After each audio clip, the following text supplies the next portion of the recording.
Je veux dire par là que nous sommes à la confluence de plusieurs types de constructions qui se rencontrent sur le territoire. Le président l'a dit, cet espace défini par une métrique euclidienne qui en fait est régi à la fois par des tensions venant de la société elle-même, mais aussi des flux qui traversent la société. D'où l'impérieuse nécessité d'avoir une banque de données multiples et diverses qui collectent toutes sortes d'informations qui peuvent permettre aux acteurs de se situer par rapport à cet espace-là, mais aussi de se projeter en dehors de cet espace.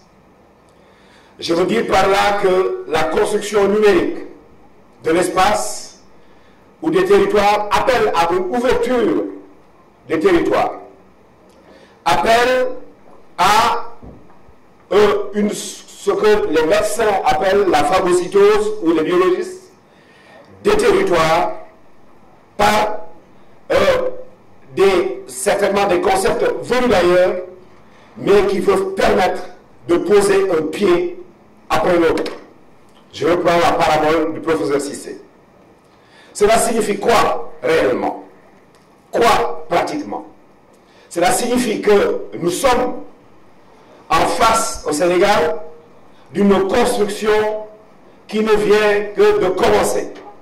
Vous allez me dire 1964, 1972, 1996, mais j'estime que nous sommes en face de l'un des défis les plus difficiles que notre pays rencontre aujourd'hui. Pourquoi?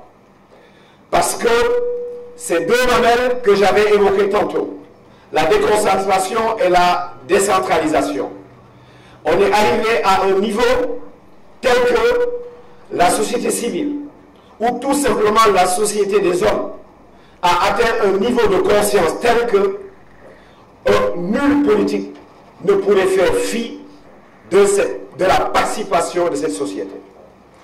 Ce qui signifie qu'il faut donc que les acteurs connaissent leurs ressources, connaissent leur terroir, connaissent les enjeux, en soient imprégnés pour pouvoir construire des politiques.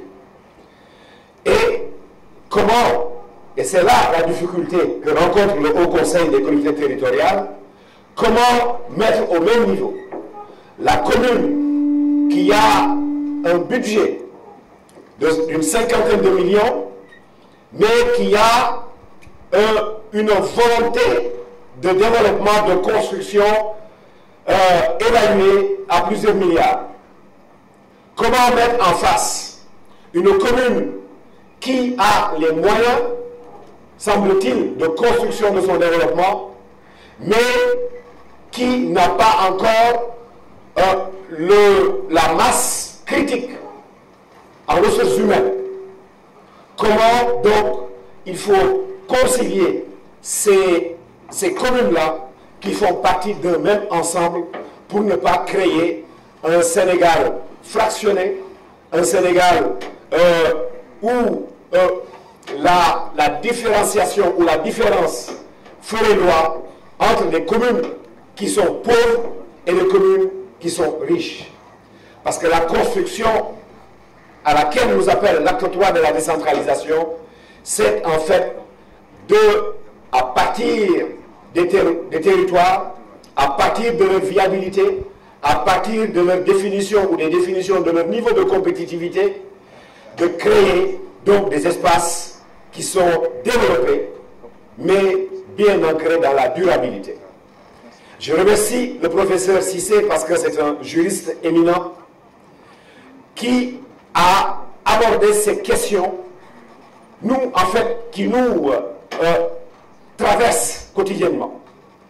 Comment faire pour prendre en charge?